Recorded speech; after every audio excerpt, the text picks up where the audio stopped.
Saturday night. We are going to wrap this up. We're going to wrap up Symptoms of Relapse. And hopefully our next project will have a little more positive spin.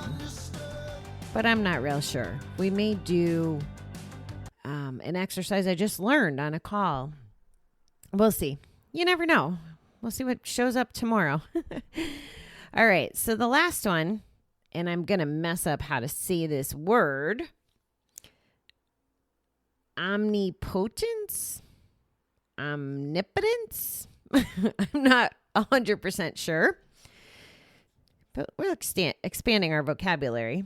Here's what it says it means. This is a feeling that results from a combination of many of the above. Oh, I should probably recap.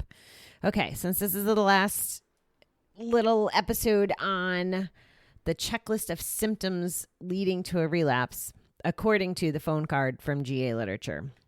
Exhaustion, dishonesty, impatience, argumentativeness, depression, frustration, self-pity, cockiness, complacency, expecting too much from others, letting up on discipline, use of mood-altering chemicals, wanting too much, forgetting gratitude, and having an it can't happen to me attitude we covered last night.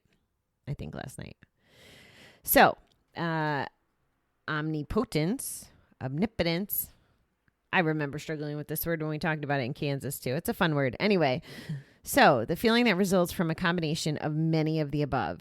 You now have all the answers for yourself and others. No one can tell you anything. You ignore suggestions or advice from others. Relapse is probably imminent unless drastic change takes place. OMG. Can you relate to that?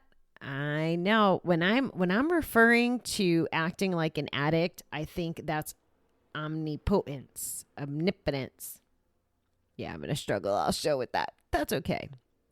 I'm Bobby the Awesome. So however I pronounce it is the right way, right? Exactly. So yeah, that's totally when I say I'm acting like an addict, or when I am describing to you guys when I think someone else is acting like an addict, they're definitely exhibiting these kinds of behaviors. I would also add entitlement on there. That's one that I've just been a hot button for me all month with other people, not me. It feels like that's something that could be added to the list. That was actually part of why I gambled, was entitlement. I felt entitled that this was the money I earned and I could do what I want with it. So if it meant pissing it away at a casino, then that's what it meant. But I could do that because it was my money. I'm working on my relationship with money, by the way. And hopefully I'll get it. No, you know what? I'm not even going to say hopefully. It's already started changing since Tuesday, since I started really digging into it. And as I'm working in the morning, writing some stuff, I'm digging into it more. Totally digressed again, didn't I? Okay, so have you ever been, stubborn or not want to hear advice from maybe other people in GA, or you let them say what they want, or your therapist or your family member, and they're trying to, give you some insight or show you what maybe we can't see in ourselves, and we shake our heads. Yeah, I get what you're saying. But in our heads, we really have already shut off the listening button, and we're already thinking about how we're going to do it our own way anyway. Has that ever happened to you? I know it's happened to me. I'm a horrible listener to begin with. And,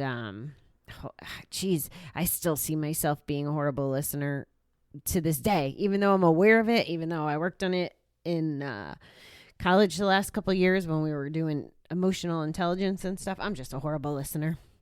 Anyway, that's why I get to do all the talking. Can you relate to that, though, that I know it all attitude, or feeling a combination of these different attributes?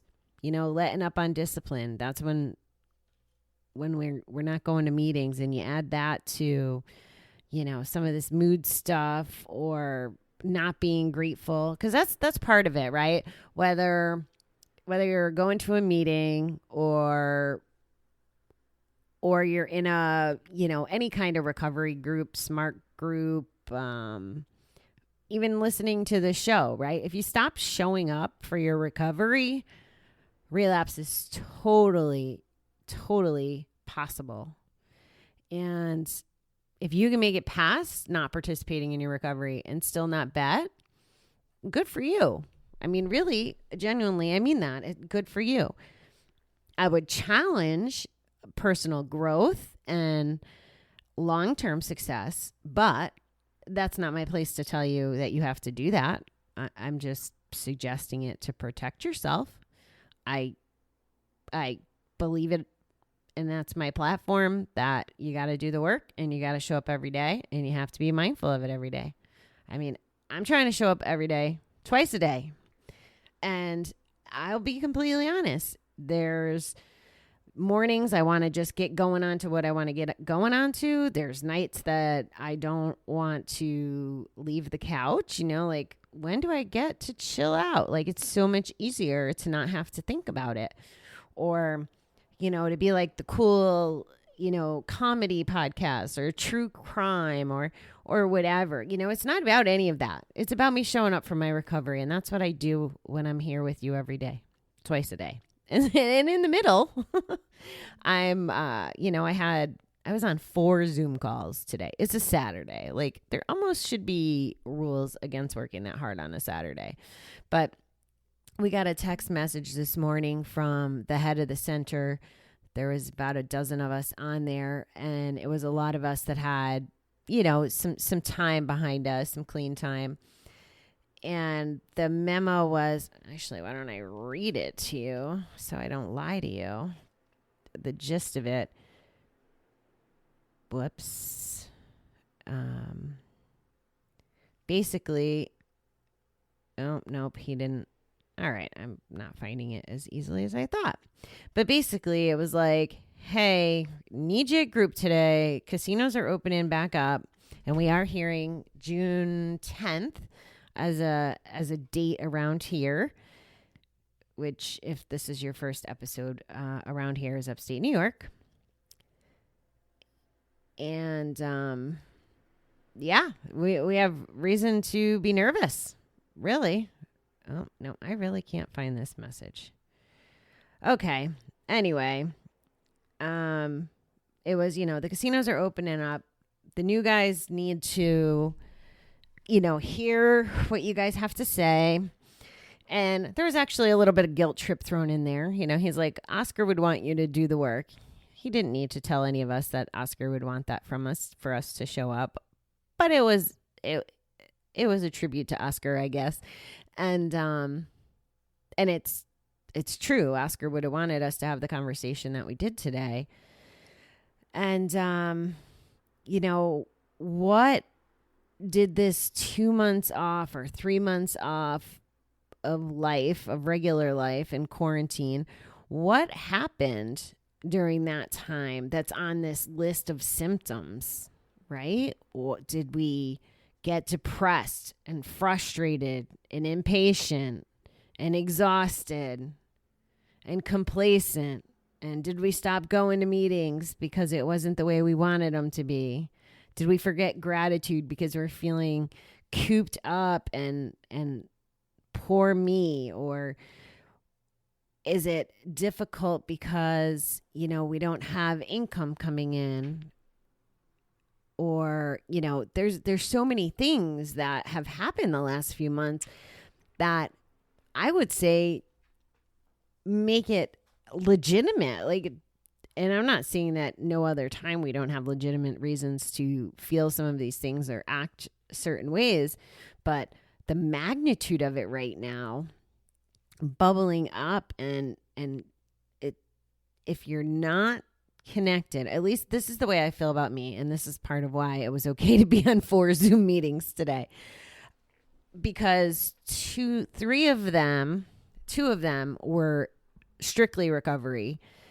The third one, the one I just got off of, could have been implied recovery. If recovery had this whole other element, it's a very spiritual group that I'm participating in. We're all in this class, and this is like a subgroup of the class that we kind of just all are connected. It's a very vulnerable group. That would be the word I would say.